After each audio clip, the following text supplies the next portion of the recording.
Eventually, when they were looking for a new setting for the game for the second edition, Jeff Grubb cold called me at the public library I was working up in Canada and said, "Do you have a complete detailed world at home? Or do you make it up as you go along?" And I said yes and yes. Yeah. He said, "Okay." In this episode, you'll get to know Ed Greenwood, the wizard of storytelling. And you'll hear the story of how a world he created in his mind when he was 6 years old became the foundation for the beloved game Dungeons and Dragons. I'm Dave Crenshaw, and this is my Success Show. Welcome back, friends, to the Dave Crenshaw Success Show. This is where I speak to some of the most successful people I've met in my life's journey, and I'm looking for universal principles of success to help both you and my family. If you're not familiar with me, I'm a best-selling author. I speak around the world to Fortune 500 companies, and I've taught millions of people how to be successful through my online courses, particularly my time management course on LinkedIn Learning. With this show, I wanted to create something a little different, something lasting to help my family succeed, and I thought you'd enjoy learning along with them. And speaking of my family, today's kind of special because today's guest is extra special, and I knew that my daughters would want to get to know them. So my daughters are here with me right now in studio in Salt Lake City. Ella, can you lean in and say hello? Hello. Hello, Ella. How old are you? 15. 15. And Ella is a prolific writer. She's already written a novel, and she's on her way to creating the second. So you were extra curious to learn about our guest today, right? Yeah. And my other daughter, Darcy, is here. Darcy, lean into the microphone. Say hello. Hi. And Darcy, how old are you? I'm 11. Yeah, and Darcy also is a great writer. You've been writing stories about a mischievous cat, and your teachers allowed you to share those stories. So both of them wanted to be here because today's guest is special. As a writer, as a world builder, man, of writers who are around today, he is one of the most influential ones. Even if you haven't heard of him, the world he created is used by millions of other people to tell their own stories. And characters, cities, histories, entire histories of fantasy worlds were created by this gentleman, and they're used in major motion pictures, in some of the world's most popular video games. So I'll get right to him. Ed Greenwood is a Canadian fantasy writer and the mastermind behind the creation of the Forgotten Realms game world. While he started writing about the Forgotten Realms as a child, his career began in 1979, writing articles about the realms for Dragon magazine. Eventually, he sold the rights to TSR, the creators of Dungeons and Dragons, in 1986. Today, he continues to write Forgotten Realms novels, as well as numerous articles and D&D game supplement books. When not immersed in his writing, Ed can be found attending conventions and living in his farmhouse in Ontario, Canada. Ed, it is truly an honor to have you on the show today. Thank you so much for being here. Thank you for having me. Great to be here. Yeah, I've interviewed lots of different people with lots of different career paths, because that's sort of the goal here, is to show that there's a variety of ways to achieve success. And I've interviewed CEOs of corporations, entrepreneurs, some sports figures. No one, Ed, has generated as much excitement about the upcoming interview as you. In fact, just last night, I told my brother-in-law, who's in his mid-40s, and he freaked out and was like, "You're interviewing him? I'm into Dungeons and Dragons now." And he sent me pictures and stuff like that. So it's really fun to have this interview with you. So I appreciate your generosity of time. My pleasure. No problem at all. Yeah, and I'm sure you get that because what you've created is beloved by millions of people. We even saw the fruits of your creativity recently on the big screen, right, with the Dungeons and Dragons movie, which, by the way, I saw your video about the things they got wrong in that movie, and I loved that video for you to sort of expand on the things that are in that and in the background world of it. Okay, so what I do in this, Ed, is I start from the very beginning. And what I want to do is go from the beginning of where you had your creative mind took off and started creating this world. And that was very, very early for you, correct? Yes, yeah. I was a lonely kid. My mom died when I was 6. My dad threw himself into his work. So I was raised largely by 2 grandmothers and a maiden aunt, taking it in shifts. And my release was to read every book in my father's den. And my father, like most people who collected books, he built his own bookshelves and he crammed them in by height to get the most books in. Wow.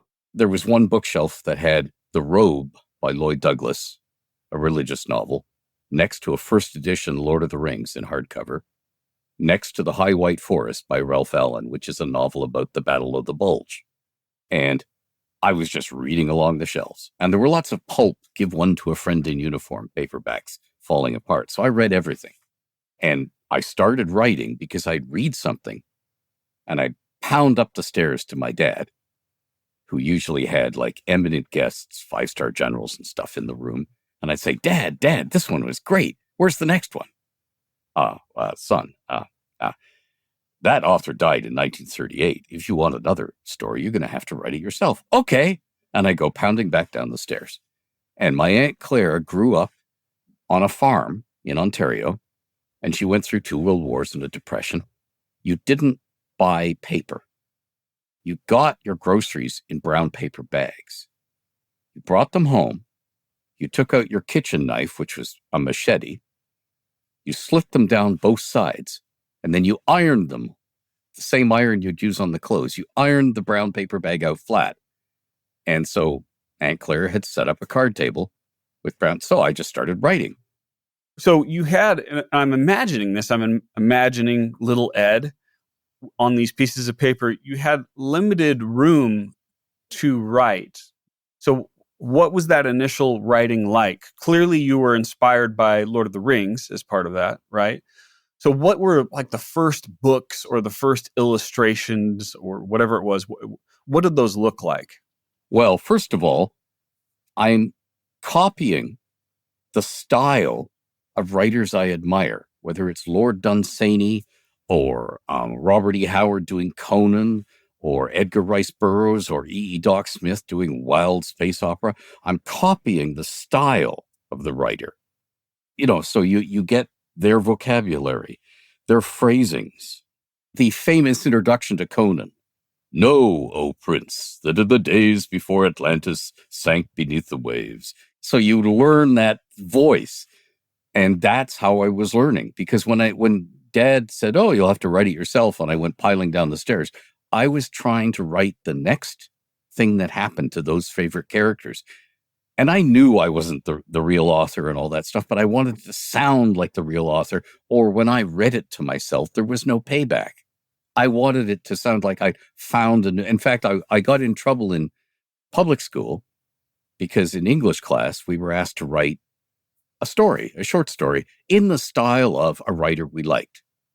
And the teacher thought I'd plagiarized it from a real P.G. Wodehouse story and sent me down to the principal's office.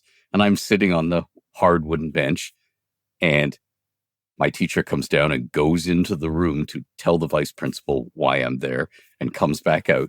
And the principal comes in and he says, where did you get this? And I said, I wrote it. And he says, come on, where did you get this? And it turned out he was a Wodehouse fan and he thought I'd found a new Wodehouse story. Oh. And when he found out I'd written it, he said, can I keep this?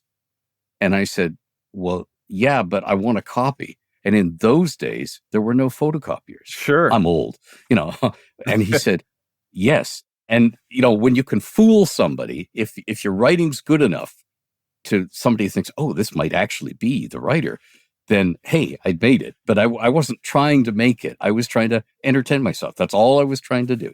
So that brings up, in my mind, a philosophical question. And my daughters want to be writers. My son does actually as well. He can't be here.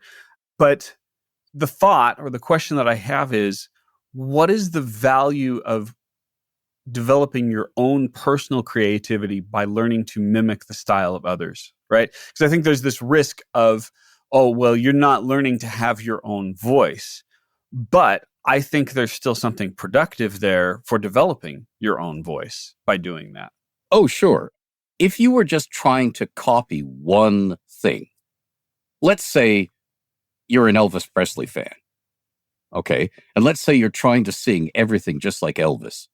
So close to Elvis that if somebody closes their eyes and doesn't see it's you, they might think it's Elvis.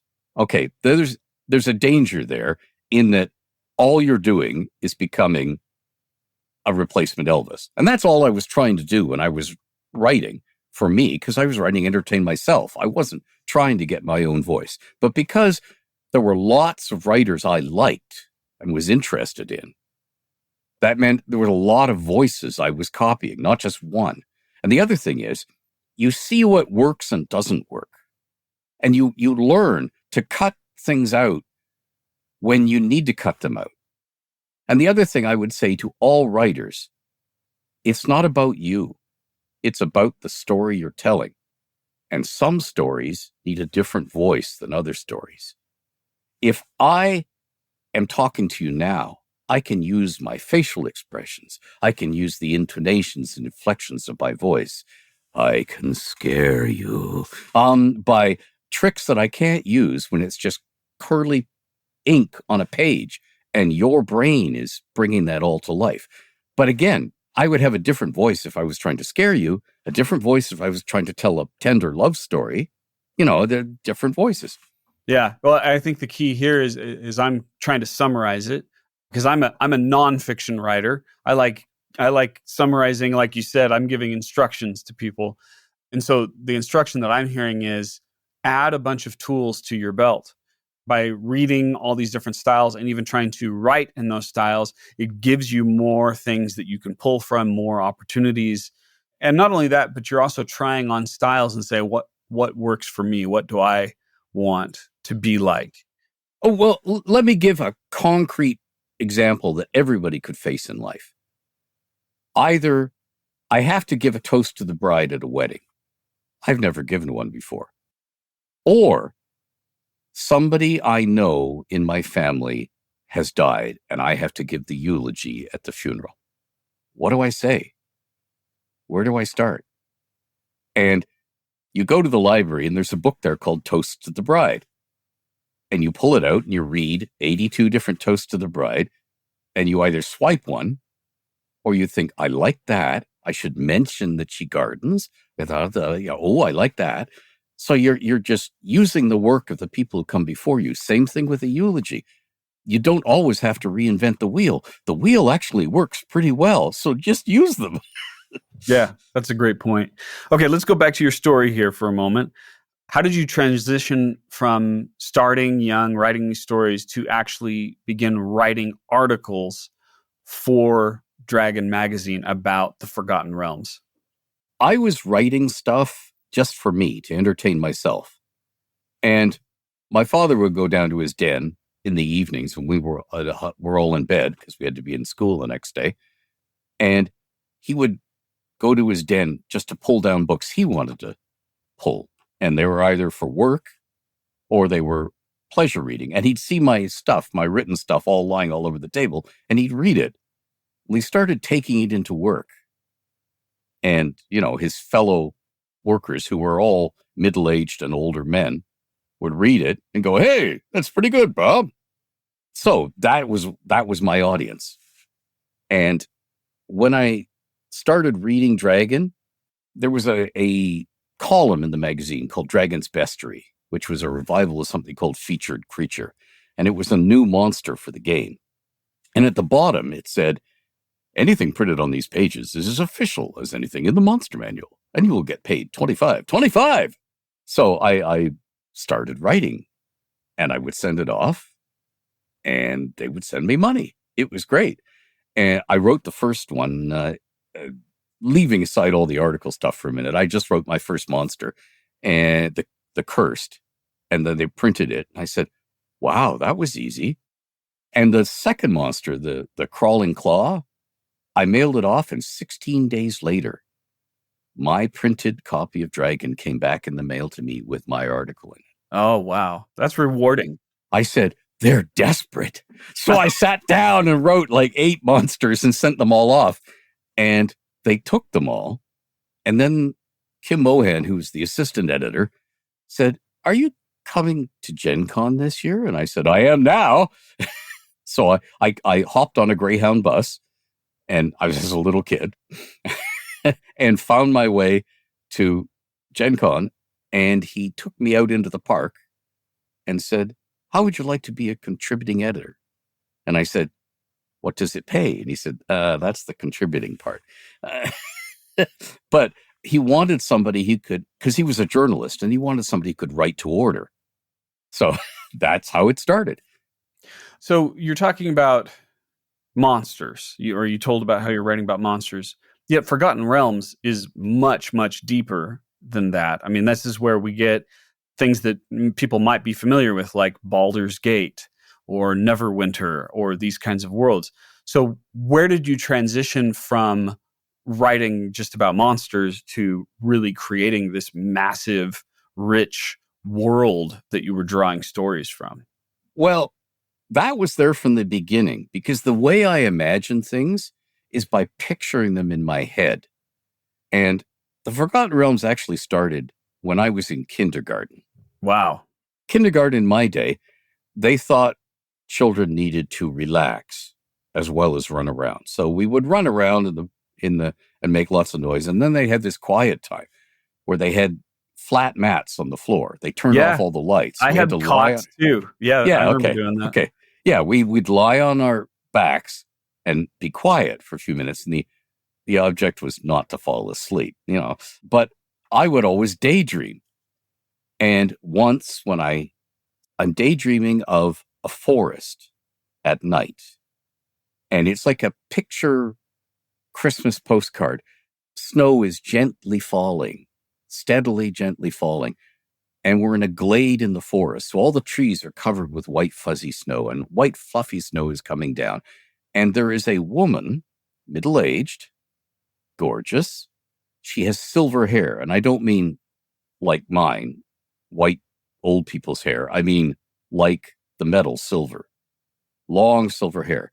And she's sitting on the ground right beside a tiny campfire that she has obviously laid and lit. And she's playing an Irish harp. And all through the trees, you can see the eyes of creatures of the forest who've gathered to listen to her. And then out of the trees comes another woman who looks rather like the first one, also long silver hair. This woman is wearing full coat of plate armor. And over it, she's got a fur cloak because it's winter. And she's coming, also attracted by the music, to be with this other woman who looks very like her. I didn't know who these women were. I didn't know what this setting was, but I wanted to know more about it. So that was the realms. That's where it started. And then you had to fill in all the rest of it around that. Here's this moment that we see in the forest. Well, where did this woman come from? Where did she come from? Why is the forest full of eyes, right? Yeah, and then you just build, because you're in school and learning. Okay, water runs downhill. Got it. The mouth of the river will have a delta. If there are people living along there, the port at the mouth of the river controls everything else because all the trade flows through it. So that's where that'll grow, like New York grew. It'll be large and rich, like Chicago grew. You start putting all that stuff you're being taught in school, and you just make the world real. I want to highlight something you're saying there. In fact, this is a conversation that Ella and I had recently because we were talking about higher education and the value of going to college and that sort of thing. And I think this is relevant to anyone listening to it, which is even if you study things that aren't directly related to what it is that you want to do, it gives you a richness of background. And for instance, like you said, if you didn't learn what a delta was and you didn't learn what that kind of rainfall was, you wouldn't be able to incorporate it. But having that study, and I think much in your case, it's so much reading, but also paying attention in school, that lends value and richness to the writing that you're creating. Yeah. And if you can travel, if you have the money, the time, and the personal security, like you can travel safely, see the world. Because seeing people living somewhere else differently than you are, and to them, it's normal. Just seeing how people are different all across the world, how the world, the topography, the landscape is different, how the weather is different, how people think about different things. And yeah, going to college, I think everyone should go to college. You get to see other people who came from different backgrounds, and you have to work with them. And that's the same if you say graduate from college and get a job at a large corporation, you may end up working with people from as far away from the planet as you can get from you. And then your life is richer. So you're creating this world in your mind, and then you're lending itself to the writing that you're doing. And that was starting to be used. Now, there was a moment, wasn't there, where you actually were a dungeon master for Dungeons and Dragons using that world? Is my research correct that that's sort of how you made that connection with TSR, is that you were actually using Forgotten Realms and people liked it, people saw it? Can you tell us a little bit about that? Well, what I was really doing was using the Forgotten Realms as examples in my Dragon articles. Because although it may not look like it now, because we're talking to each other and I've been doing this for years, I am one of the shyest people in the world. When I was a little kid, I couldn't look people in the face. I would blush if somebody made eye contact with me. And, my father said, "Son, you're trapped on the planet with billions of people.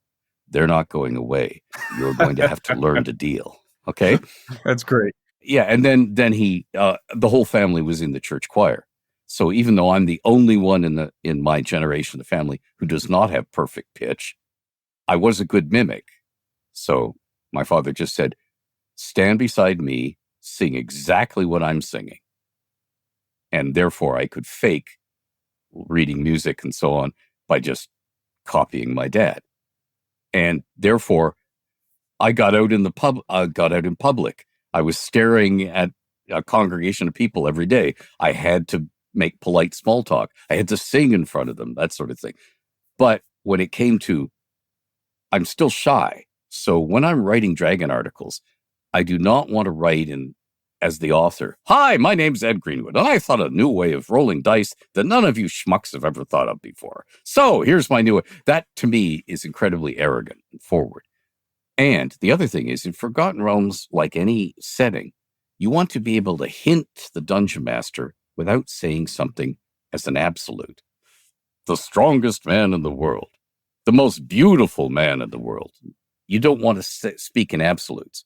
You want to give hints. And in those days, everybody in the hobby who could read Dragon magazine. So players as well as dungeon masters. So if you say, "In the ruined castle, there are 4 orcs in room 3, and their hit points are blah, blah, blah, and they're guarding this treasure," the players know it. But if you use an unreliable narrator, like the Wizard Elminster, and he says, "It's rumored there are orcs in those ruins, but I don't credit it myself," you've planted the idea without saying the absolutes. So because I wanted to use the realms as an example in my Dragon articles, I mentioned it over and over again in articles about different things for the game. And eventually, when they were looking for a new setting for the game for the second edition, Jeff Grubb, who was a staff designer at TSR, he'd written a white paper, a proposal for a unified game world for the second edition of the game. And that went to upper management. They liked it. They rewarded him.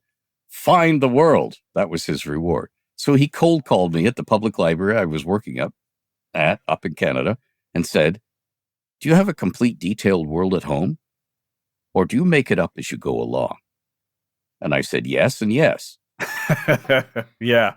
He said, "Okay." And he goes, "Write down this phone number. Phone it after 5:00. The man who answers will be my boss. He wants to talk to you." And what they were actually doing was they wanted to buy the realms, but they wanted it to happen not on a company phone, not on company time. So if our conversation went pear-shaped, it just never happened. As it happened, I said, "Sure."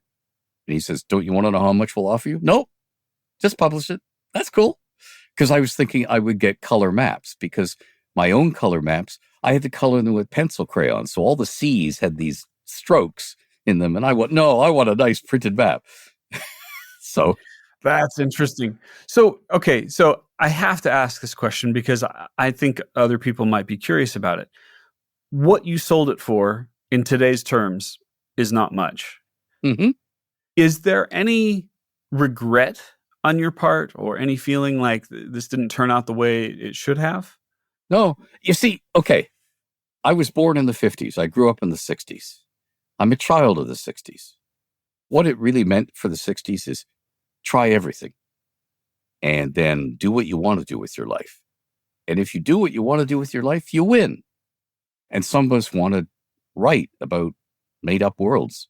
And that's sort of the setup that I gave to this episode, which is sometimes success is not about the money.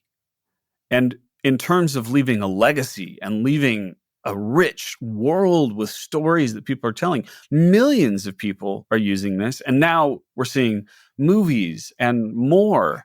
And you created with starting with that visual image of when you were 5 or 6 years old, you've now created something that entertains and enriches the lives of millions of people around the world. That to me is success. That's fantastic. That's amazing. In fact, that was the reason why I reached out to you, because one day I thought about it, and this seriously was the process. Ed, I was thinking about Dungeons and Dragons. I think is because I had picked up Baldur's Gate 3, and I was looking at it, and I was like, who created this, right? Who built this world? And then I saw you, and I'm like, oh, I've got to have him on because of that amazing experience. Okay, so let's transition now to the books. And this is, and I want to talk to you a little bit about that. I'm going to let the girls ask some questions. Sure. You have been prolific. How many books have you written? How many books have you contributed to so far? Okay, I've lost count, but there was a time when we were going through them all for CV purposes, and it was 523 back then. In terms of one-hander novels, we're up around 78.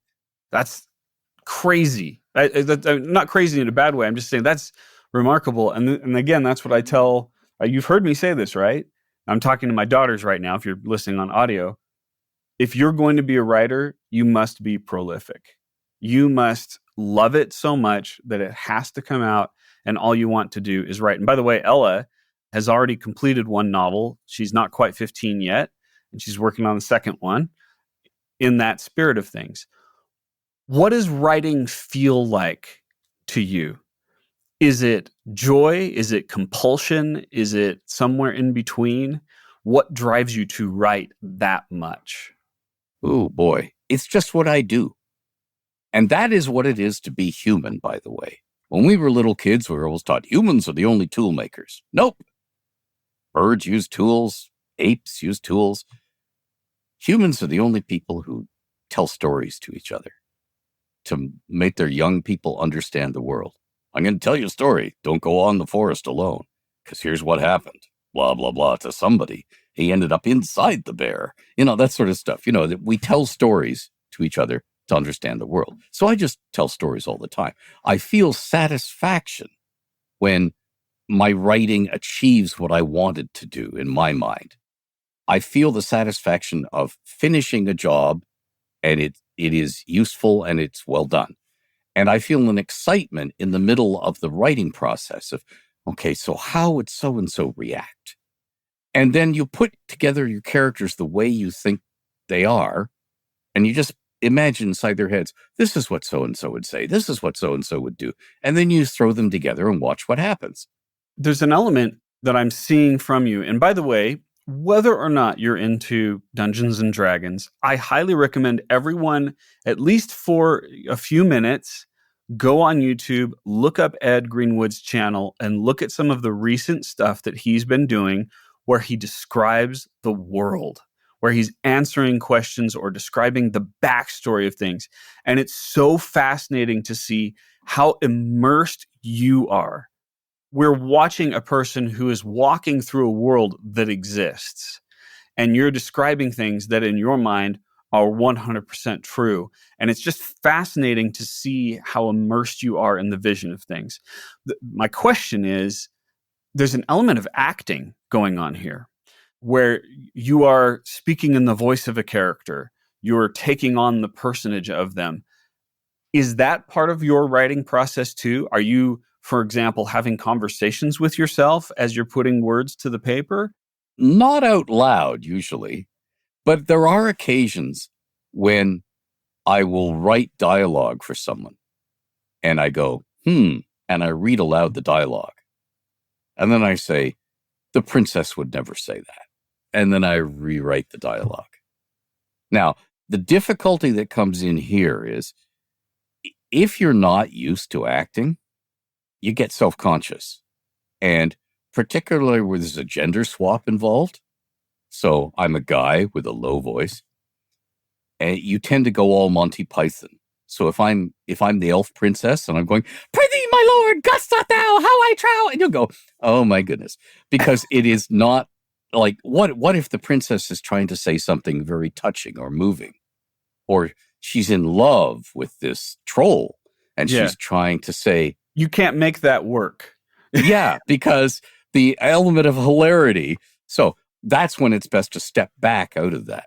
But all of these characters are just existing in your head. And the trick is to make them come alive in somebody else's head when they're just looking at those curved squiggles of ink on the page and their brain is imagining all that, which is why it's very hard to imagine a monster that isn't made up of bits and pieces of real creatures or fantasy monsters you've already seen. But the main thing is, and this is where, if I'm talking to people about writing, take all writing advice with a handful of salt, because we're all different. We all do it differently. Okay, so one last question from me, and I'm going to turn it over to the girls. You were married for many years. I know your wife passed away not too long ago. My condolences for that. It seemed from the limited information that I could see that you two were very close and that she had a profound influence in your life and in your career.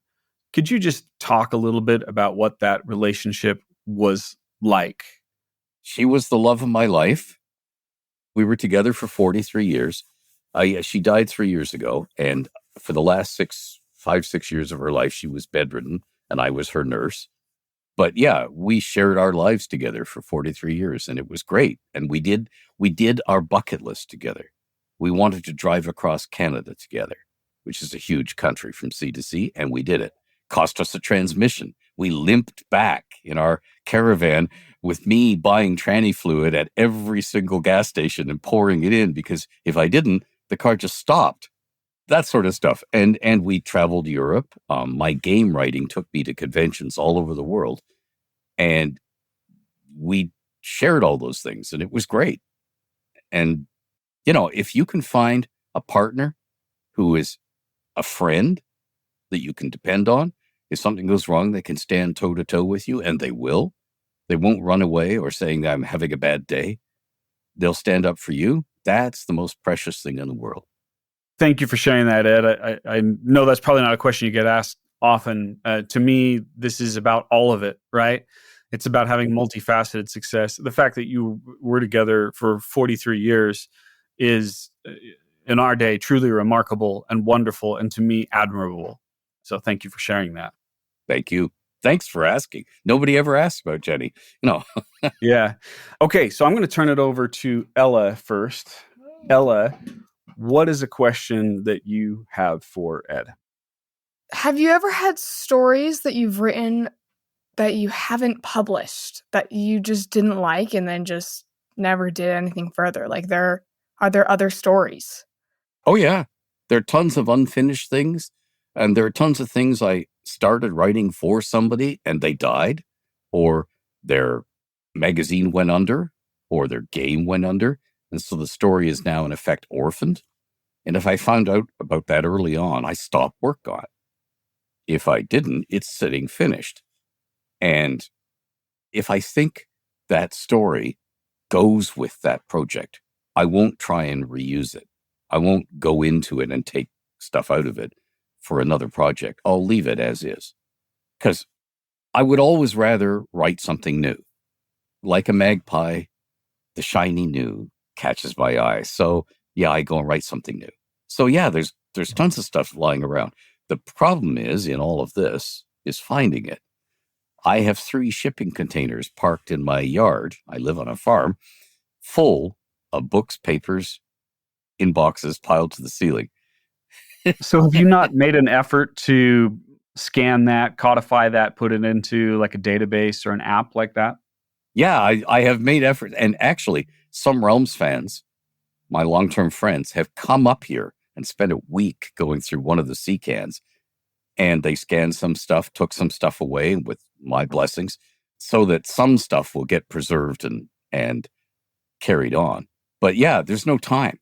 That's okay. And by the way, everybody listening here, whether you're young or old or what field of endeavor you're in, the most precious thing in life is time. So no, I haven't codified because I don't have time. I'd rather do something new. I'd rather create more in the time I have left. All right. Darcy, do you have a question you want to ask Ed? So this first one is kind of just like a random question. If you were like a creature or like a dragon or something, what type of creature or what type of dragon would you be, and what color would you be? In D&D terms, I'd probably be a gold dragon for the shape-shifting, so I could pass as human. So if I wanted to go to a nice restaurant or go to a bookstore in the evening, I could just blend in. I'd like to be a dragon that's strong enough I don't have to worry about personal safety, because nobody will challenge me, nobody will fight me, because I basically don't want to fight, and I do want to learn. So I'd like to be a dragon with good eyesight, and I'd like to be able to shapeshift down into human size and read my way through Candlekeep. And my second question is, when you are writing a story, how do you find the way to really feel what your character is feeling? Like, what do you do to become kind of a part of that character? You just have to work on imagining. And part of that comes from when you're young, your first 2 decades of life. Experience things. Now, you have to temper this with common sense. And my father used to say, well, try it. If you're going to wake up in a graveyard at dawn, try it. Again, you temper all these things with what is this sensible and legal to do. But you can experience things, and that makes your writing more vivid. So that's one thing. To put yourself in your character's way, always think, and here's a good way for planning. If you're the sort of person who plots and plans a story, what does character X want in life? Does he want money? Does he want power? Okay. But what does character X want in this scene?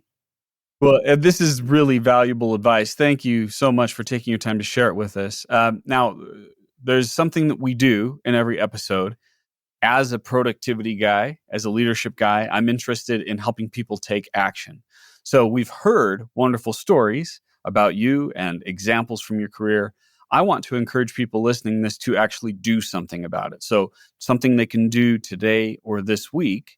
So what I'm going to do is, based on your story and what you've shared with us, I'm going to call out 3 possible actions that someone can take this week to make your success story a part of their success story. And then what I'd like you to do, Ed, is chime in at the end and provide one additional action item that you would recommend. Sound good? Yeah. All right. The first one, I'm going to start right at the beginning with your dad having all those books in the house and giving you that wealth of a library to pull from and get excited about. So the first action is reading and studying the work or even the lives of people you admire gives you a richer basis to create whatever it is that you want to create. So I would encourage you to take the time to study and read and listen to these examples, because that will just start to create this wealth of knowledge in your background. I think about, one book that I read was about Abraham Lincoln, and I learned so much from his life. And then I took bits and pieces of that and said, I want to make that part of my life. That's the power of reading, that reading unlocks. The second one is sort of related to this, but it's not about what you're getting from other people. It's about what you're putting into the world, which is be prolific, right? You've heard me say this, Darcy and Ella, right? We have to create a lot. My career is built on creating a lot. I've got over 35 courses on LinkedIn Learning. Ed's got dozens, hundreds of all these books that he's created, and being prolific opens so many doors. And I'll just add this too. If you don't feel like you can be prolific in something, that might be a sign you're pursuing something you're not passionate about. So double check and say, am I willing to do the work to write all these things? And then the last one, it kind of goes with the comment that you said before, but I'm going to combine the essence of Ed Greenwood here in this advice, which is have a vision and make that vision the result of all five senses, not just what you see, but what you hear, what you taste, what you smell, all of these things together. And the more you can build that vision, the more successful you'll become, whether that's your vision for yourself in the future and seeing yourself do that, or it's a vision that you're painting with your marketing. There are so many places where you can use all five senses and create that vision. So if there's something you're working on right now where vision is part of it, ask about it in terms of all five senses. Ed, what would you suggest as a possible action item for people? Okay, yeah, I'm going to say this twofold. It's both sides of the same coin. Okay, so the first thing is, it's pretty overwhelming to say, I'm going to write a fantasy trilogy, and they're all going to be this thick, and they're all going to hit the New York Times bestseller list, and they're going to be a long series of movies. That's a big project. Why don't you just write one scene? Because the novel is made up of a bunch of scenes. You can actually write them separately and then move them around on a table and put them in different orders and then write what is in between and end up with a book that way. So write one scene because it's small enough you won't bog down. Allow yourself what we used to call back in TSR days, the dance of doneness, which is that moment of satisfaction where you say, I did it, I finished it. Now here's the trick. Don't go to bed or move on to something else once you've finished the chapter. Because when you stare at the blank computer screen or the blank page to start the next site, it's going to be much harder to start from a standing stop. So finish the chapter or finish the scene or finish the thing and then start the next one. Get 4 or 5 pages, 4 or 5 lines into it. Now, when you come to it the next week, you can say, oh, those lines are garbage, and you can rewrite them and throw them away. But it's easier to start when you've got them on the page. If you do a clean break and finish, you get the dance of doneness. But then your mind says, good, I'm done that. That's out of the way. What's the next thing I have to do? Fool yourself. Get started on the next one, and then leave it hanging. Oh, man. As a productivity guy, Ed, I love that. I mean, that's such a great principle for tasks or projects that you're working on. Set yourself up. That's how I'm thinking about it, is set yourself up for when you go back to the work. You've already got just a little bit of a nudge. Gosh, I was just doing that with a course that I was creating, and I was doing that, Ed, without thinking about that principle. So that's fantastic. Thank you. Thank you so much. I feel like we could talk to you for hours. I know that you just have a wealth of wisdom. And unfortunately, you have other things to do. But I know that we've been enriched from spending this time with you. So my pleasure. If people want to follow you and keep getting information from you, where should they go? You can hit me up on Twitter. I'm at the Edverse. TheEdverse. Yeah, that's it. And if you're on Discord, I have a server called Greenwood's Grotto, and I answer questions there, and all the other people who are into the realms and so on hang out and chat with each other. So if you're trying to find out something about the realms, you can just ask, and somebody will go, oh, that was covered in this issue of Dragon. Okay, so if you're into the realms, we all hang out there. And I have a Patreon that you can sign up for and get, little things about the realms. But that's if you're really into the realms. You can also just hit me on YouTube, watch my channel and see all those videos. And yeah, I'd like to talk to you again. When Ella is ready to publish that book, let's talk. Oh, wow. Because you are in a golden age. Because here's the thing, you can self-publish on Amazon, and none of us could before. We were stuck with the big five in New York as the gatekeepers. But you may want to get a literary agent and go through all the hoops, and it all depends. But think about it. Well, that's a very generous offer. Thank you for that, Ed. No problem. You want to say goodbye? Bye. Bye. And goodbye, everyone listening. Thank you for listening. Remember, it's not so much about what you heard or how you felt. It's about what you do. So do something today. Do something this week, and you'll make Ed Greenwood's success story a part of your success story. Thanks for listening. You've been listening to the Dave Crenshaw Success Show, hosted by my dad, Dave Crenshaw, and produced by Invaluable Incorporated. Research and assistant production by Victoria Bedez. Sound editing by Nick Wright. Voiceover by me, Darcy Crenshaw. And the music is by Ryan Brady via Pond 5 Licensing. Please subscribe to the Dave Crenshaw Success Show on Apple Podcasts, Spotify, wherever you like to get your podcasts. If you have a suggestion for someone my dad might like to interview, please send it to guests@davecrenshaw.com. And please don't forget to leave us a 5-star review. See you next time!